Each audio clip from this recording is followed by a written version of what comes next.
Doesn't.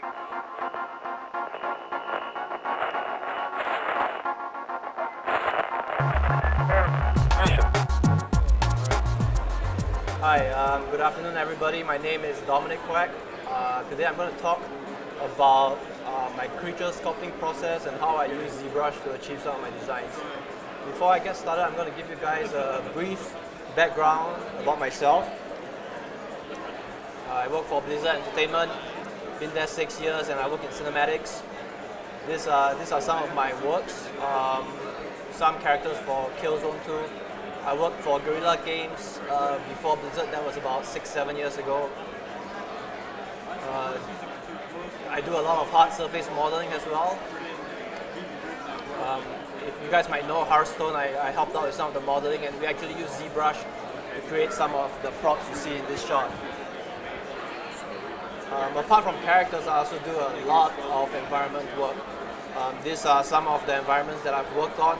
I've also done lighting as well for both environment lights as well as shot lighting for cutscenes. So I'm not here to talk about my work at Blizzard. I'm going to talk about something that's really dear to me, something that's really close to my heart, and that is monsters and creatures. I grew up on this stuff, this kind of things. You know, I remember growing up as a kid watching Ultraman, and it was things like this that really inspired me to do what I do today. So I started on this crusade to start making more personal work. I'm going to start showing you some of these works. This is an alien that I've made, heavily inspired by Chewbacca. If you look at his bandolier, that's Chewbacca's bandolier pretty much. Created this in ZBrush. This was done in ZBrush as well, inspired by the creature from the Black Lagoon. And I actually printed this model in 3D, and this is actually the printed result. So what you see here is not actually a 3D model, but I've actually printed this using an SLA printer. I had it painted by a painter, and then a colleague of mine, Zach Podres, actually did the photography on this piece. This is Jocelyn from Last Man Standing. Some of you guys might be familiar with this. Some of my creature work.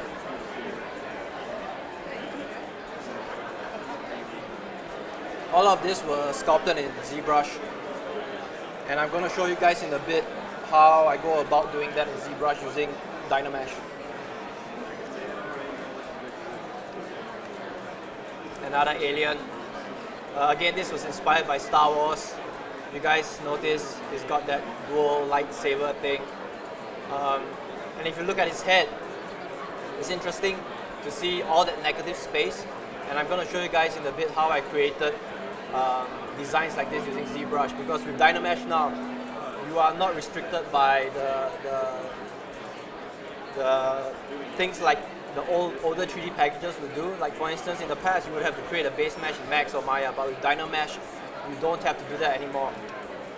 And same for this guy, a lot of negative spaces, but you know, again, Dynamesh helped out a lot.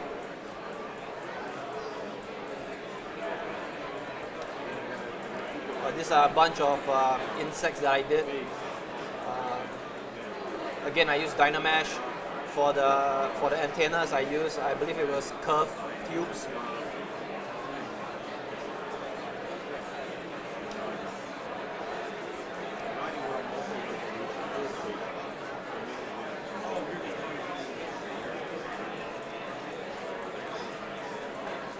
So I hope maybe this can give you guys a good idea of some of my work.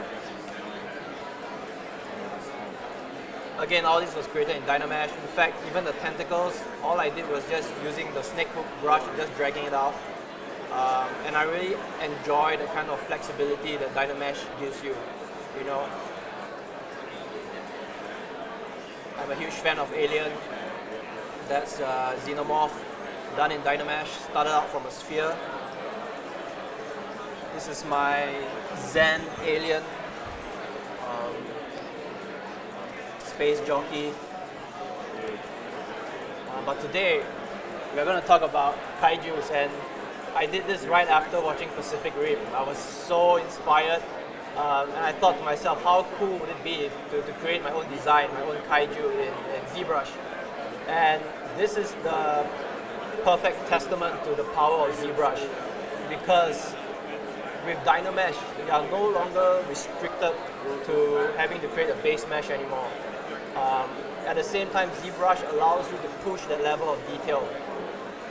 That said, when I was creating this model, what I had in mind was to create a design and not really a production model.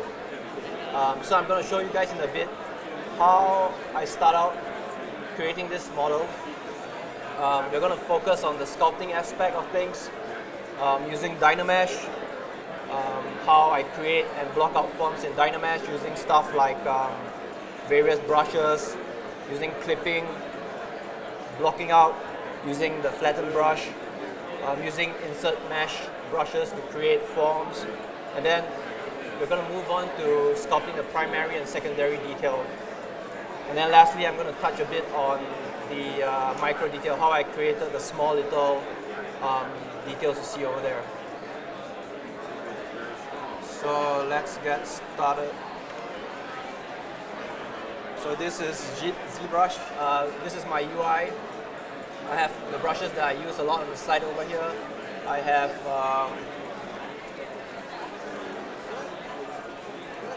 so let's make this a polymesh 3D. And I also have Dynamesh up here. So usually when I'm working in Dynamesh, I don't even have the palette up.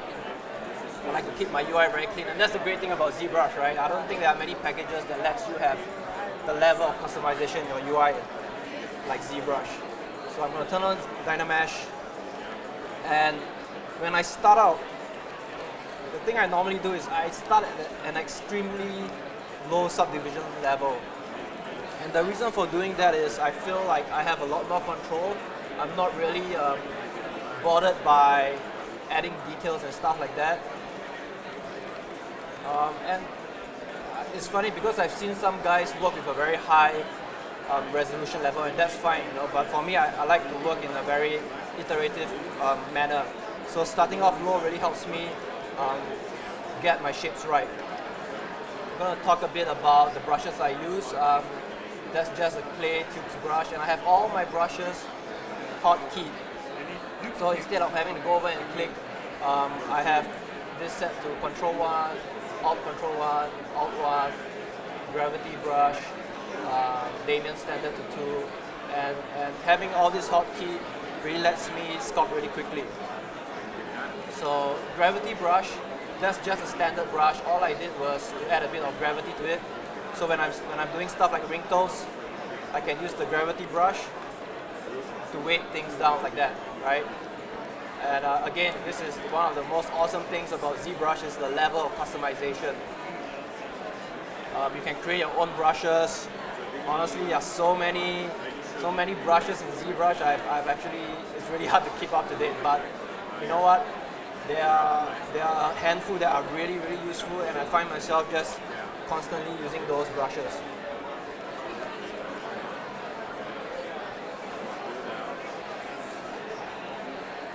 So I'm not sure if you guys notice, I'm constantly remeshing my model. I'm going to start, that's a bit of his neck over there. Try to create his torso. I'm going to try to create the same kaiju I showed you guys earlier on. But we might deviate a bit here, so bear with me.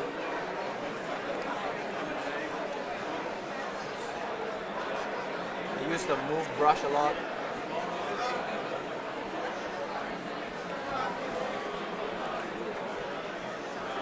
And I'm always working from silhouettes. And I thought about something the other day. I realized that ZBrush is actually, it is a 3D package, but when I work within ZBrush, it feels like I'm drawing, you know, because I don't know, it's really hard to explain, but when I'm sculpting with ZBrush, I like to look at silhouette a lot. So in that sense, it feels a lot like drawing. And using the move tool especially, I can get silhouettes so quickly. Essentially what I'm doing now is I'm pulling shapes, right? So I'm just gonna try to get some interesting shapes here.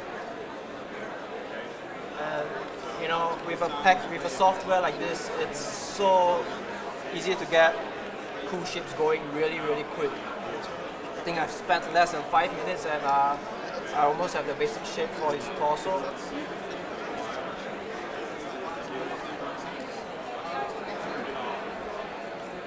I'm using Dynamesh now to block out the basic shapes for my kaiju, and using the move brush I can make very quick global changes.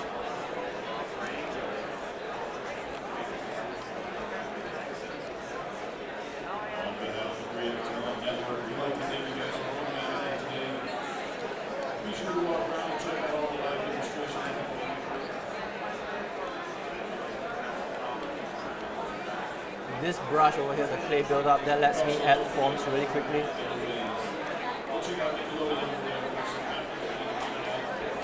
And I love using the trim dynamic brush. And what I actually do with this is it lets me block out shapes.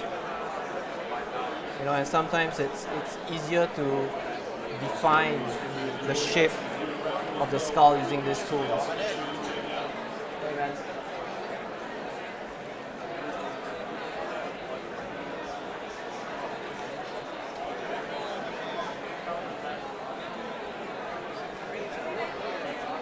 So let's see, let's create his mouth.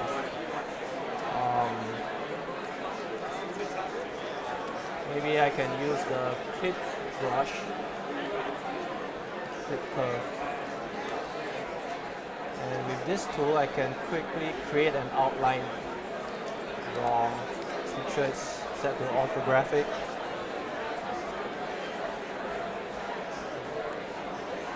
And it doesn't have to be clean because I'm just going to remesh it anyways.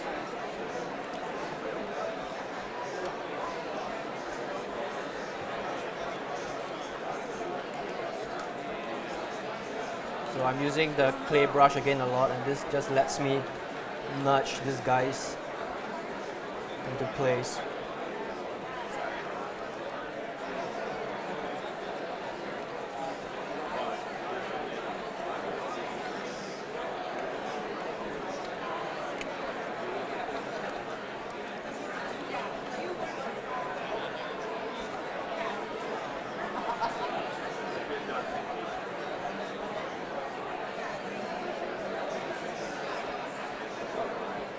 See, I'm using the move tool a lot here.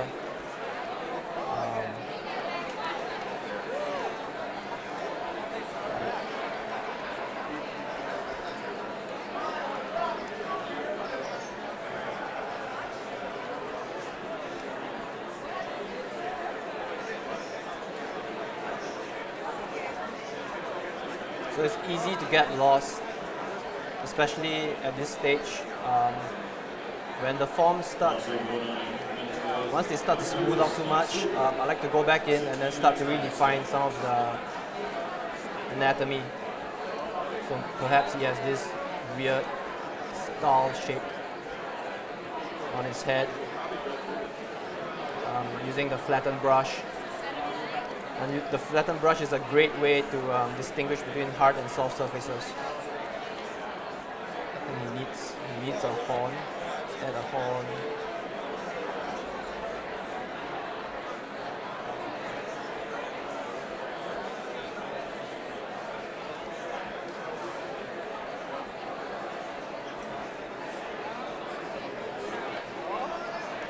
You can add another horn over here. And you see it's all faceted over here. And then with Dynamesh, you just do that. You've got pretty clean geometry to work with again.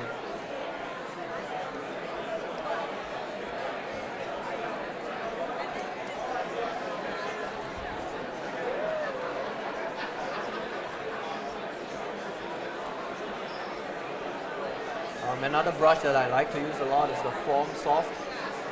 And the way this brush works, it adds form. So if, let's say, you have a lot of overlying detail like that, you can use the form brush, and that lets you create form without affecting the overlaying detail. So I actually use that brush a lot once I start working at a higher resolution.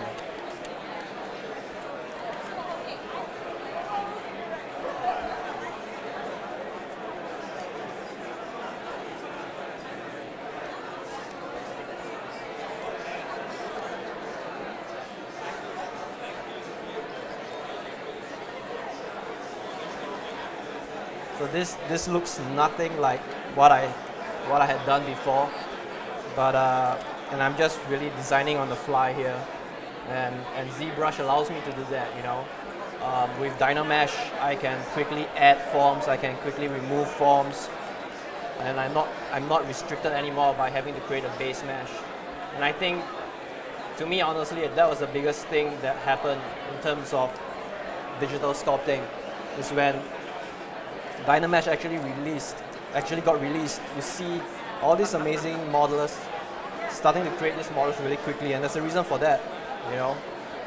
And that's because Dynamesh does give you that kind of flexibility. I'm going to show you guys really quick here how I create the arms. I actually like to use the snake hook brush, and this is a variant of the move brush. The snake hook brush has a lot more drastic effect in comparison to the move brush. I'm going to show you guys how I quickly create the arms just by dragging out, re-dynameshing. You can see I've got better geo over there, and then I'm going to use the inflate brush, and then I'm going to start filling in these forms, right?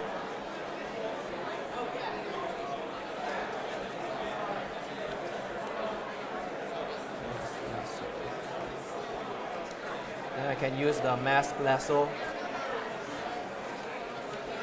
and I can sort of try to make sure he has a better pose.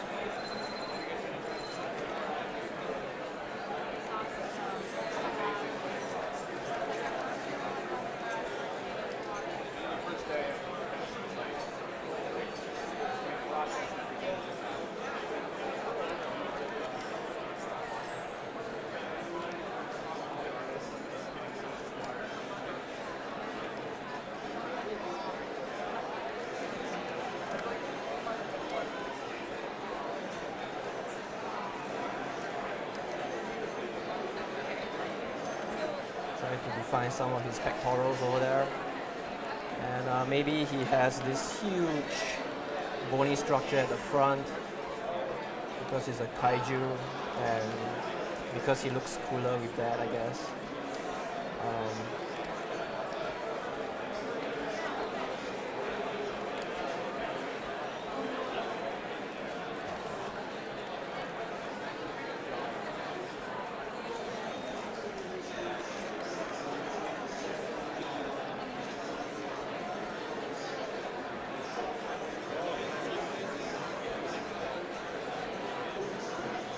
The way the clay build-up brush works is it sort of mimics the way how clay actually works. So you can do stuff like layering form like that, and then you can use the smooth brush and just blend all of that back in. Let's give him a cooler silhouette. Maybe it's a bit more hunched. Using the inflate brush, I'm gonna make his arms bigger. Oops.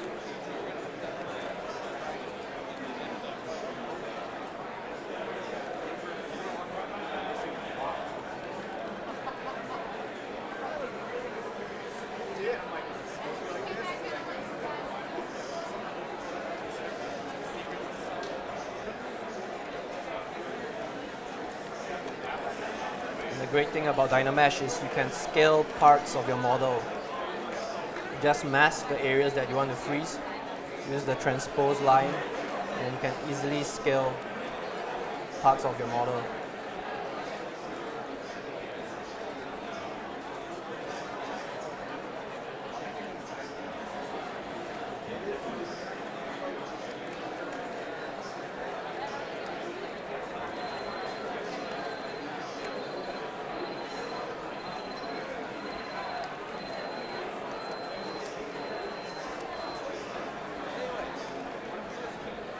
You can make his head smaller doing the same thing.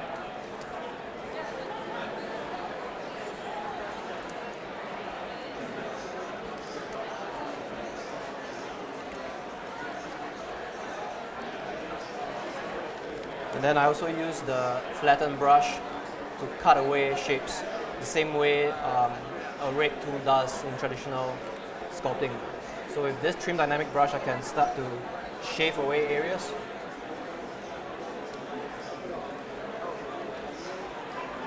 And perhaps it also lets me define the musculature a lot more easier with the flattened brush.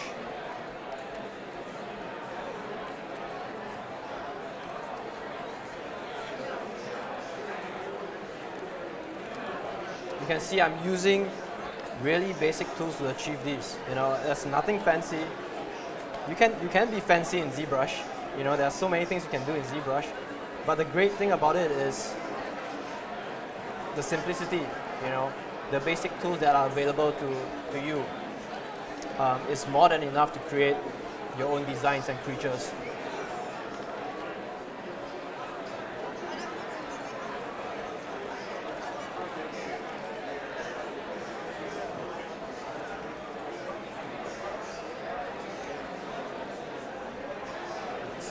Try to bend his arm over here.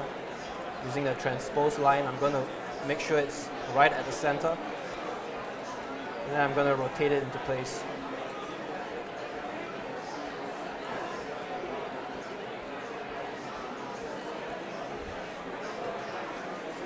I'm not worried about, you know, stuff like that. Because again, with Dynamesh, remesh it, smooth it out.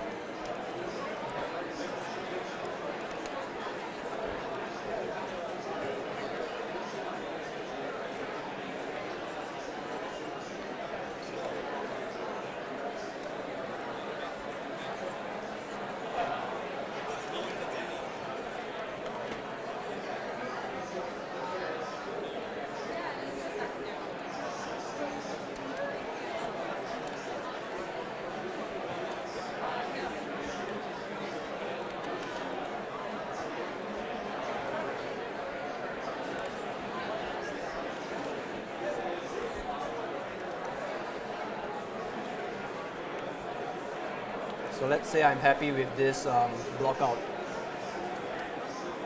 The next thing I would do is to start adding secondary detail. And the way I'm going to do that is, first I'm going to increase the resolution, maybe twice as much. And you're going to see, once I remesh this, it's going to give me a lot more resolution to work with, right? So before I do that, I want to start using a Damien standard brush, start carving in areas and adding detail to my model.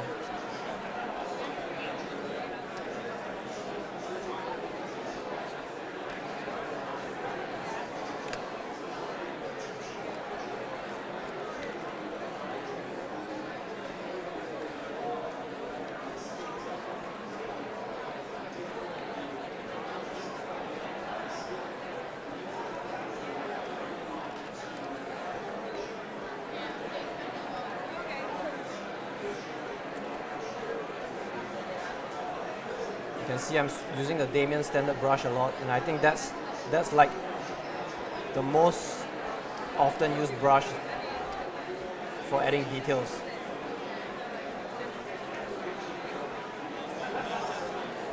I'm going to try to define some of the underlying anatomy. Perhaps some of these areas could be a lot more bony, for instance.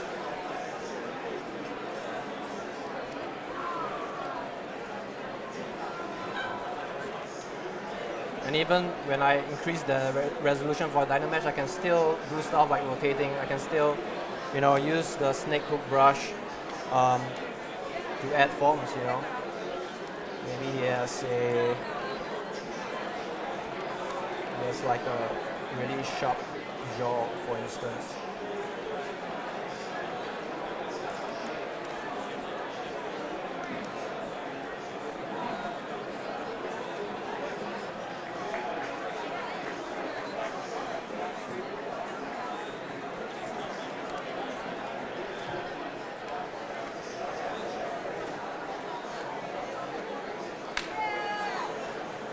I'm going to try to focus on the head because I don't think we have enough time to finish all of that.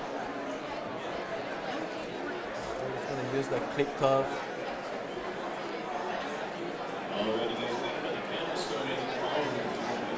you can select areas like that, and if you want to get rid of them, you can just go to delete hidden. And even though these are open faces, Dynamesh is going to let you cap those. So maybe if I'm just working on a bus, I could have done that.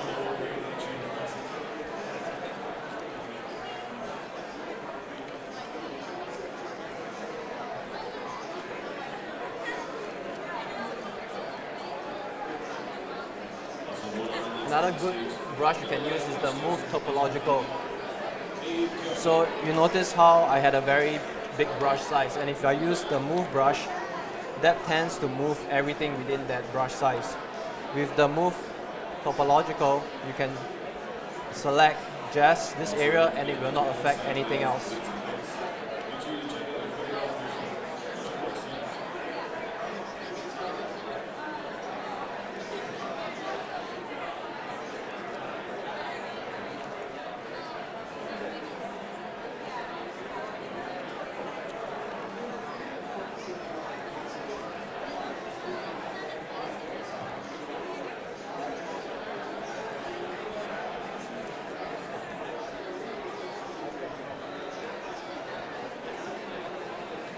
Now, even if I've started working on adding detail, it doesn't mean I can change my model. I can do that anytime I want. Let's say I wanted this to be a slightly different shape. I can just nudge it into place and then just remesh it using the flatten brush.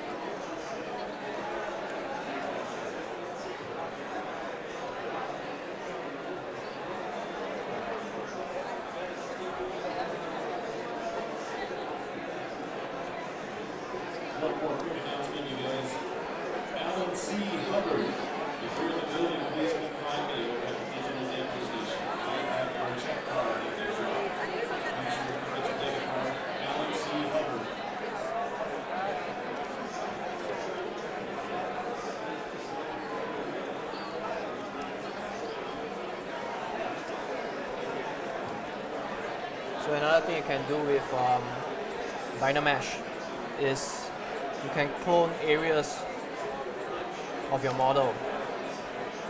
Let's say I wanted that horn to go on the back. I can do that in Dynamesh. So what I would do is, you can use groups in Dynamesh, but what I enjoy doing is just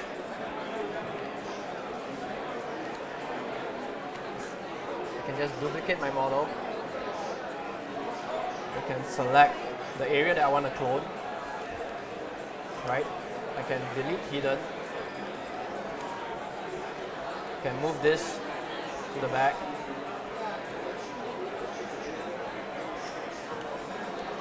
Maybe change the shape a bit. And perhaps even make more copies of it.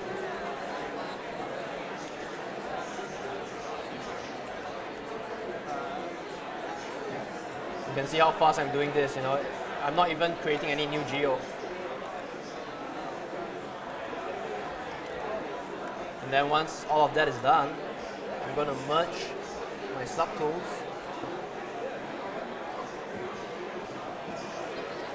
And then I'm going to, you can see there's that intersection over there.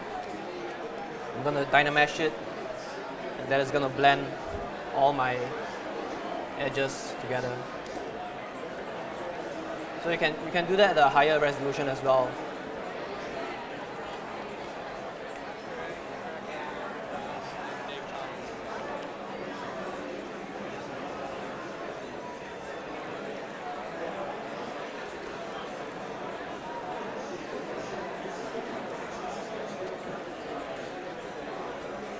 I'm using the flatten brush again. Whenever I find that something is looking too bulbous, too smooth, too round, I just go in with the flatten brush. start carving out shapes.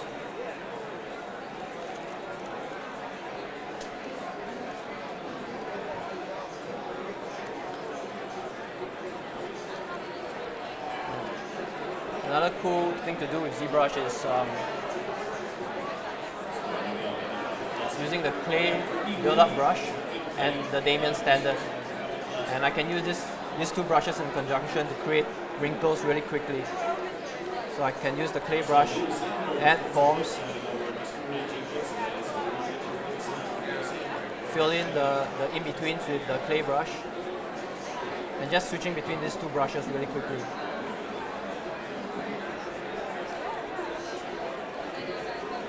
And then once I'm done with that, I can use my gravity brush here. I start weighing down some of these flaps.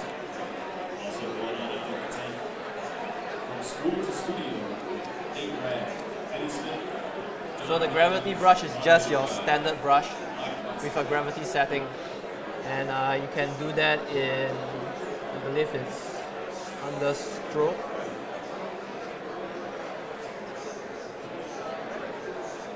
Maybe brushes.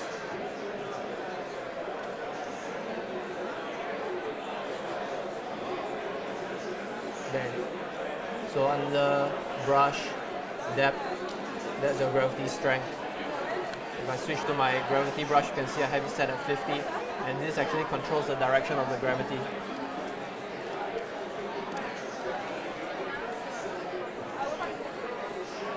So the gravity brush is a super quick way to add wrinkles. Let's say I wanted wrinkles there. I can in fact just use the gravity brush and quickly hint on these areas, and then going with my Damien standard, start filling those empty parts.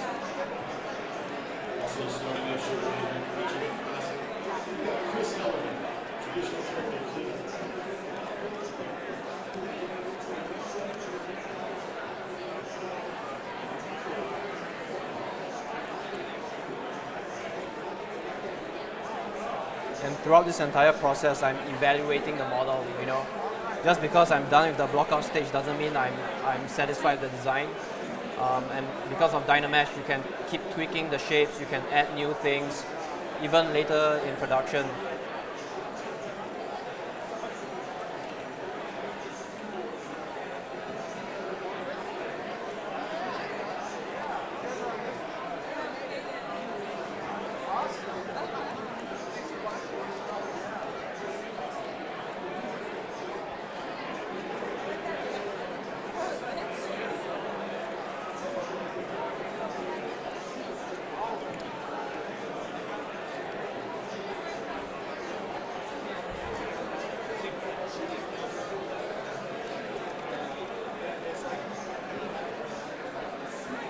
Use the pinch brush, sharpen areas.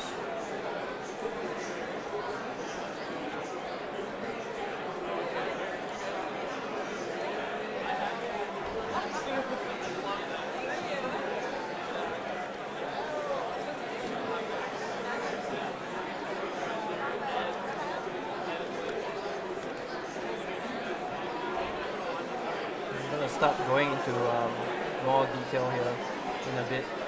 I just want to define some of these forms a little bit better.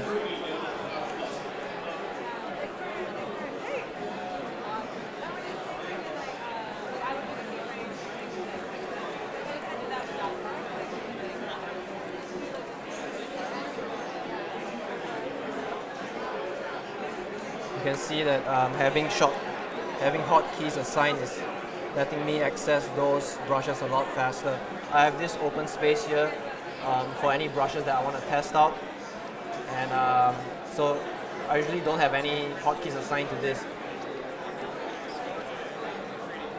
The brushes here, I'm constantly changing them up. I'm experimenting with different brushes.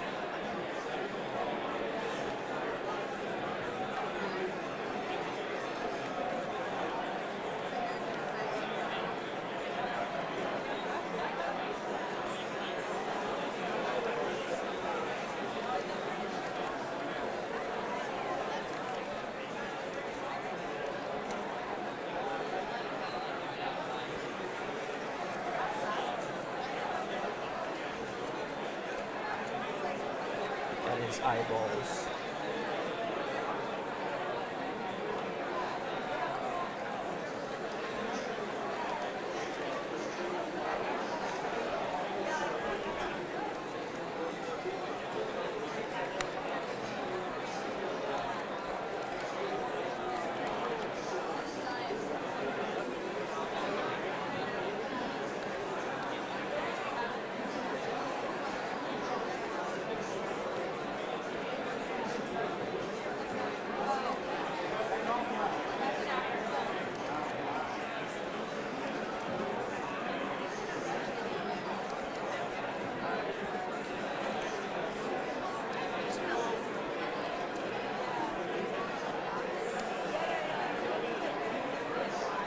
Using the snake hook brush, maybe he could use some spikes along there.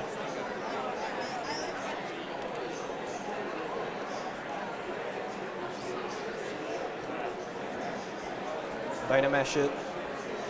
That's going to give me more resolution to work with.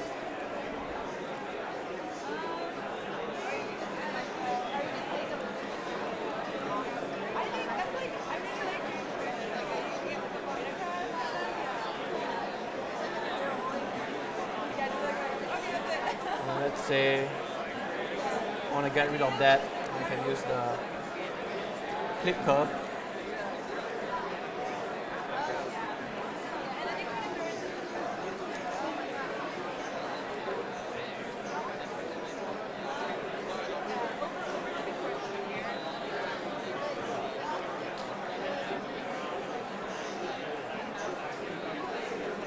Pinch the area.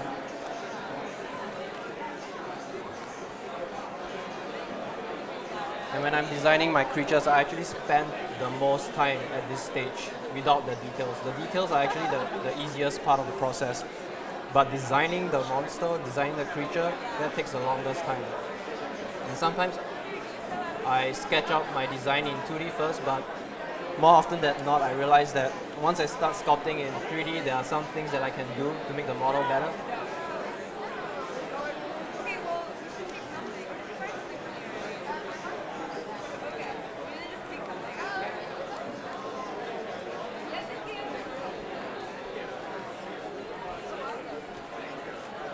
Another cool thing you can do is using a Damien standard, but having it do the inverse. So I'm pressing Alt. I can add really quick ridges to my model.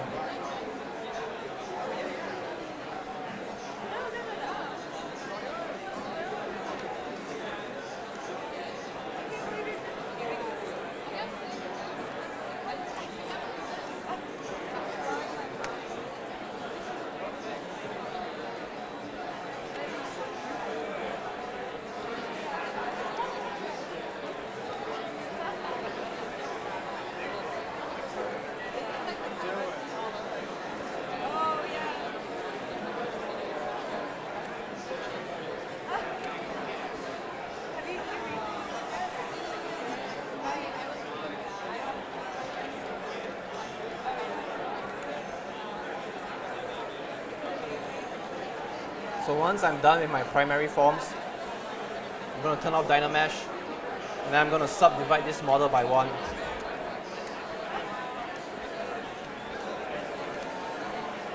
And then this is the stage when I start adding more details like wrinkles and stuff like that.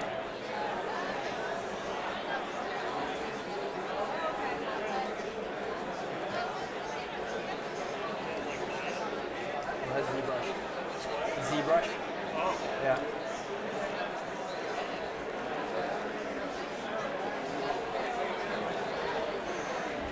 So I'm just gonna detail out the eyes really quickly.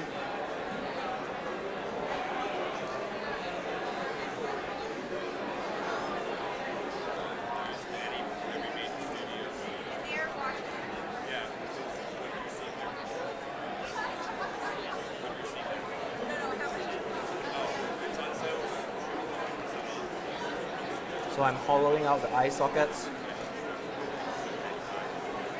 Then I'm going to use the insert mesh brush. I'm going to insert spheres. I'm going to do that remove the subdivision levels first.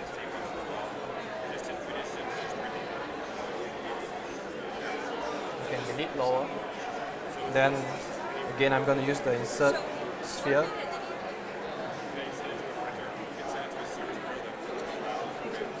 And once I have that, you can go to sub tool under split.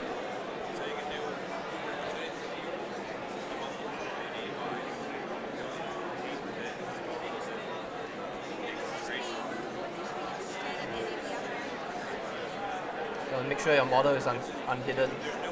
Then I'm gonna go split to similar parts. So what that's gonna do is gonna break up my eyes to a separate subtool.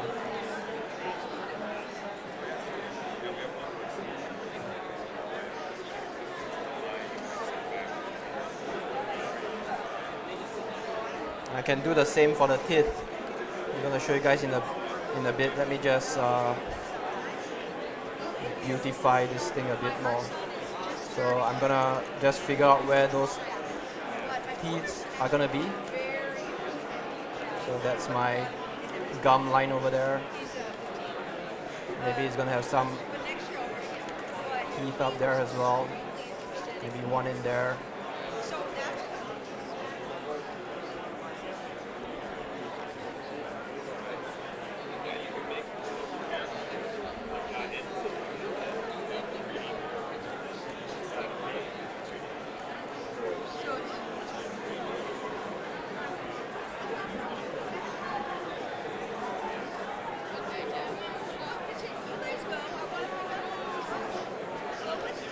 Then I'm going to use the same technique I did with the eyes.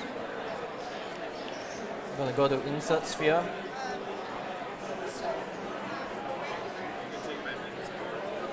I'm going to start filling in those areas. And these aren't eyes, these are going to be his teeth.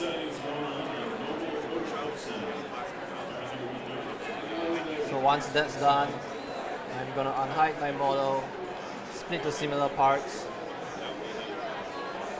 And that's going to do the same thing. It's going to split up my teeth to a separate subtool. And then I'm going to use the inflate brush to start filling in these parts. And then I'm going to use the snake hook brush.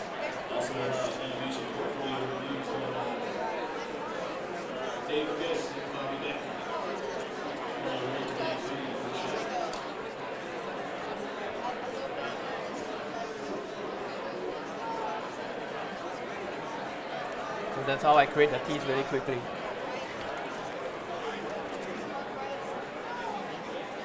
Using the pinch brush, so it's nice and sharp.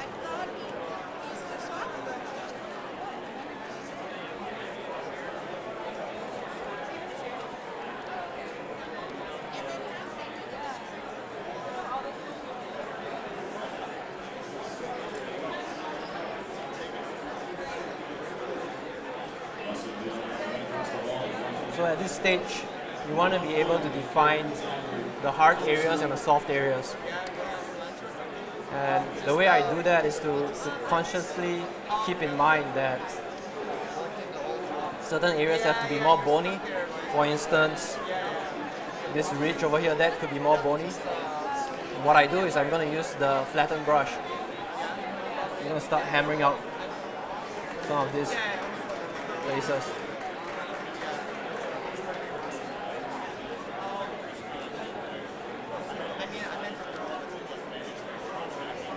Using the Damien standard to quickly add wrinkles. Then I'm going to use the form brush. Again, the form brush keeps the overlaying detail and affects the underlying form.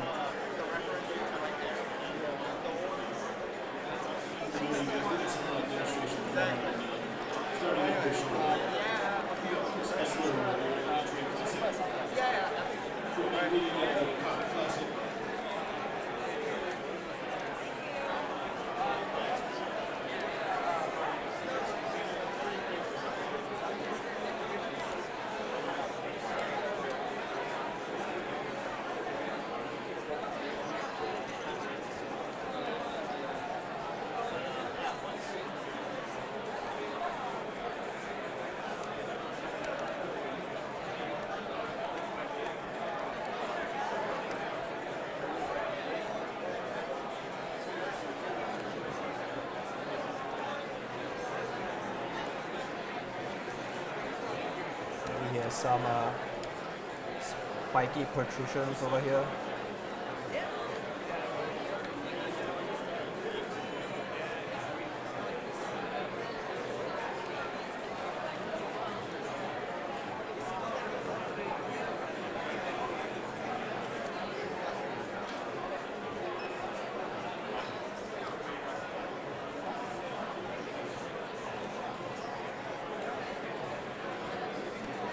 So that's pretty much how I create my kaiju.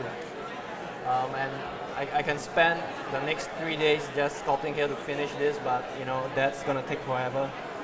So what I'm gonna do is I am gonna just load a file that's already done.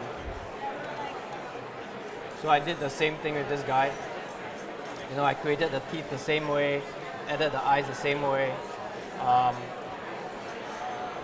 And this has 2 subdivision levels. So remember I was telling you guys how I Dynamesh, work on the primary forms, and then I subdivide it once. So this is where it's at.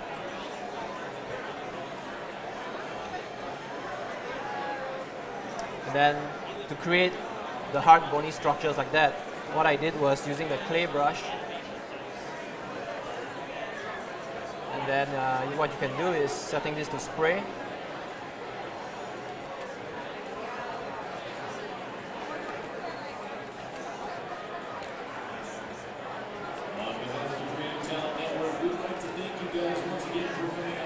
And that helps give some randomness to your models.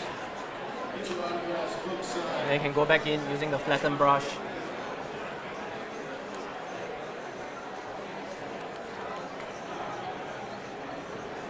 You know, maybe just add some kinks to his armor.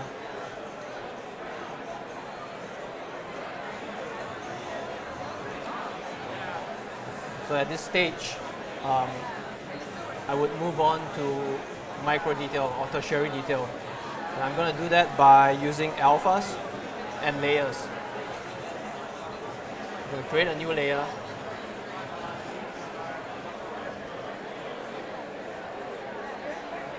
And these are some of the alphas I've collected over the years. Some of them are from other artists.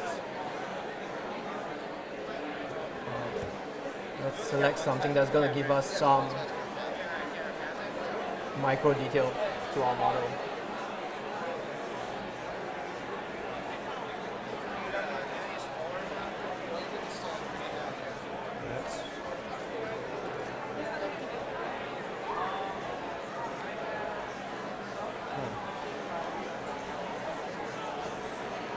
There you go.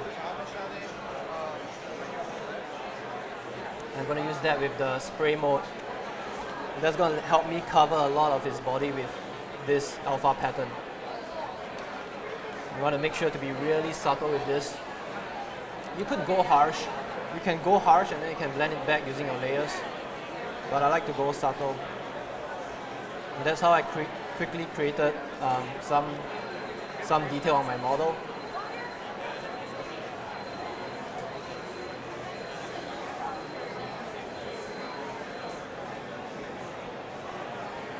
And then I find that when you do things like this, it tends to mush out the detail on your model.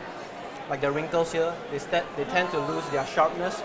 So after doing this, what I'll do next is use my Damien standard brush. I'm going to redefine those areas, make sure they are clean and crisp.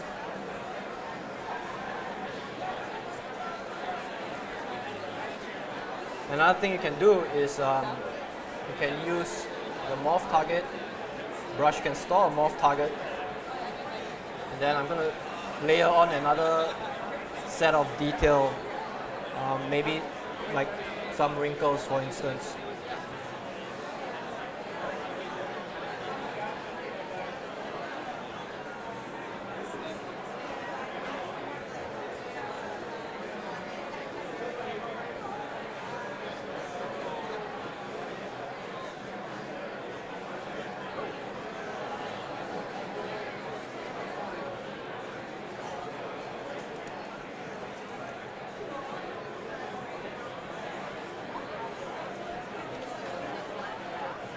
And then instead of using the spray brush, That's kind of weird. I'm going to use the drag rectangle.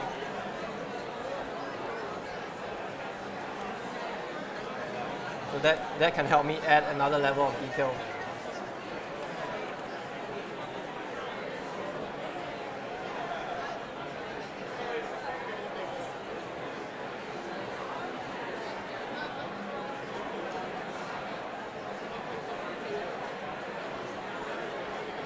But then we run into that same problem again where some of the forms are starting to lose shape. So what you can do next is you can use, because we had already stored a morph target, what you can do is use the morph brush, that guy, and I can morph back what I had stored before. So let's say I wanted some of these flaps to be clean. I can morph those back. Or let's say I wanted this entire area to be clean. I can morph that back. And I can even blend it between different areas.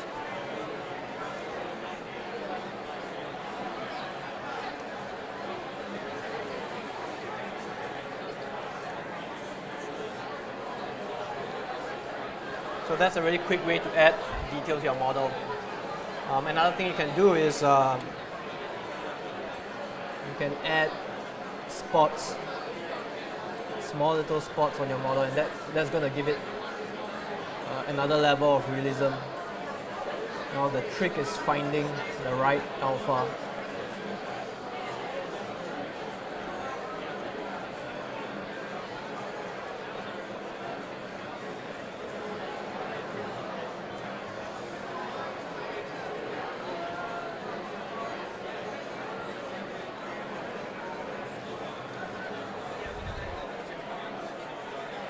So I have that alpha over there. I'm going to use the drag rectangle.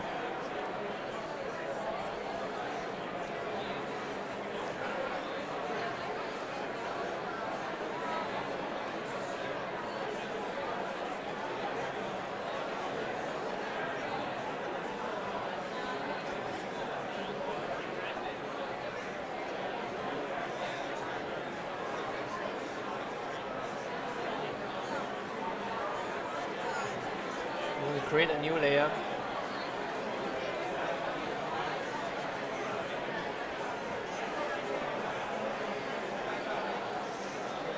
Still have the brush, the morph brush on. There you go. So that's going to help me add spots to my model. Again, I'm going to do the same thing. I'm going to store a morph target.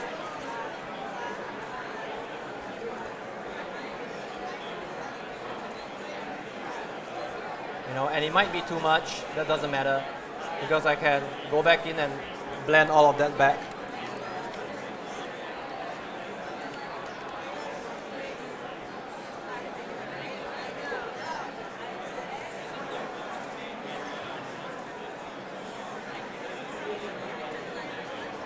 So I can clean up some of these areas, maybe that's a bit too much.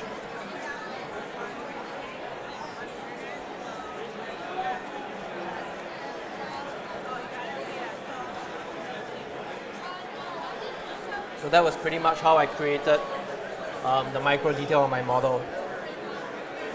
Again, just to reiterate, it's easy to add detail. The trick I feel to keep in mind is to make sure your model is readable.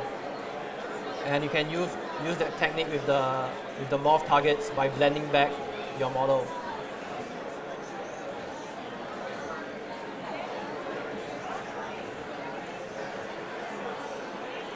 I have my final model here.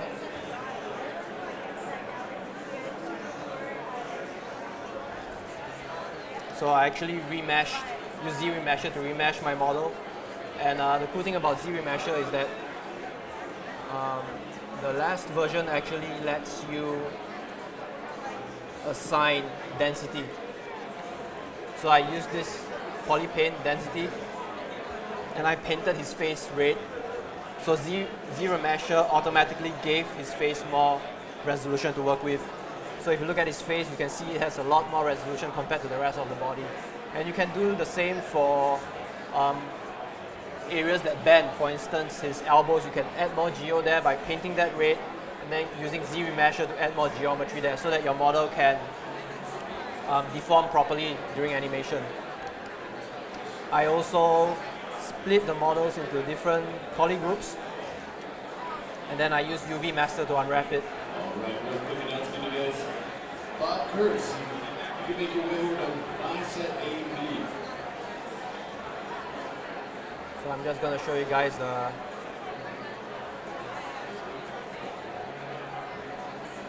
how the model looks before I added detail. And all of this, I didn't use alphas. A lot of these wrinkles I did using the Damien Standard brush, like that.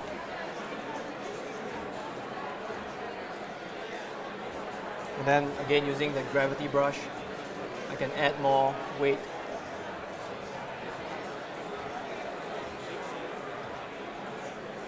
And if you look at all of this, these areas, for instance, you see there's a certain level of irregularity. I just use like a spray brush and like a super low intensity to just add something just to break out that smooth CG look. So once I get to this stage, I start adding the micro detail as I showed you guys earlier. And this is the first level of detail that I added. So this was a mixture of tree bark. I can show you guys which one I used. I believe it was this.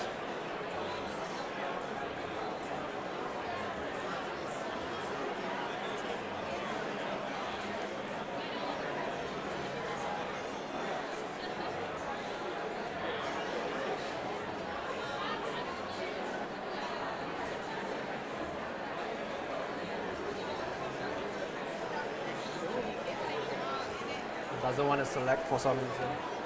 But yeah, I used the tree bark texture, and the way I did the wrinkles was I tried to align the grains on that tree bark according to his anatomy. And then after I do that, I go in again using the Damien Standard brush, cleaning up some of these areas.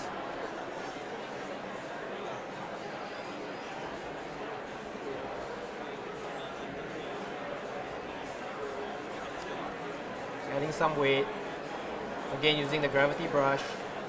And then remember I mentioned the form brush.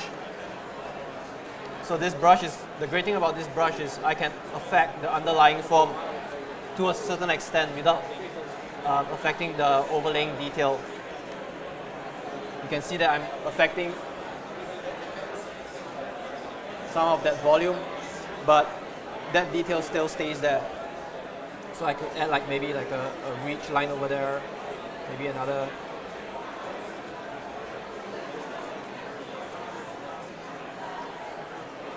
Another brush you can use is the displace brush. It does the same thing, but it has a much more strong effect on your model. So it still tries to retain that detail on top of your model.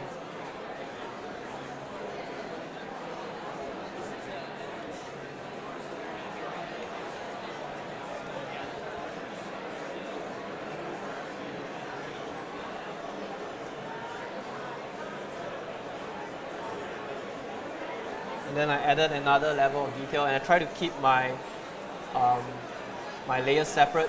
So I believe that layer actually has all these cracks over here. And if that's too much, you can always blend it back down. So you see it's a lot more subtle now.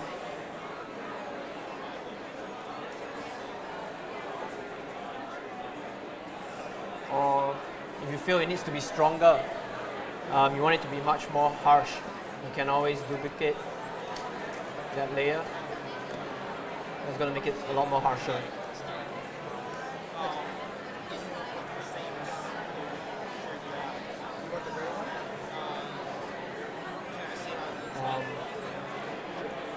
Also, when I'm sculpting,